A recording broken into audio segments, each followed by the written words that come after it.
বেশি করতে। সুতরাং এই সময়ে আমরা বেশি বেশি করে এই দোয়া করতে পারি। একটি হাদিসে রাসূলুল্লাহ সাল্লাল্লাহু আলাইহি ওয়াসাল্লাম বলেছেন, যে ব্যক্তি 3 বার জান্নাত চাইবে, জান্নাত বলবে আল্লাহুম্মা আদখিলহু জান্নাত, জান্নাতই বলবে যে আল্লাহ এই লোকটাকে জান্নাতে দিন। যে ব্যক্তি 3 বার জাহান্নাম থেকে আশ্রয় চাইবে, জাহান্নামী বলবে যে আল্লাহুম্মা আজিরহু মিনান্নার, আল্লাহ তুমি এই লোকটাকে জাহান্নাম থেকে বাঁচিয়ে দাও, আমার কাছ থেকে বাঁচিয়ে দাও।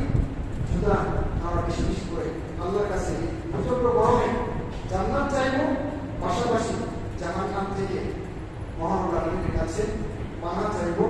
এরপর যে কাজটা আমরা করবো সেটা হচ্ছে বেশি বেশি করে দান সাদকা করার চেষ্টা করব। গরমের দিনে বিশেষ করে পানি, শুকনো ঠান্ডা পানি, এই ব্যবস্থা আমরা বেশি বেশি করে করার চেষ্টা করবো। কারণ দান সাদকা এটা পাপকে মিটিয়ে দেয়। দান সাদকা এটা মহানবুল আলামিনের ক্রোধকে, রাগকে একদম মুছে দেয়। ঠিক আগুন যেমন, পানি যেমন আগুনকে মিটিয়ে দেয়, দান সাদকা করলে আমার আপনার পাপ এইভাবে মিশে যাবে, মুছে যাবে, কিছুই থাকবে না। সেজন্য আমরা দান সাদকা করার চেষ্টা করবো।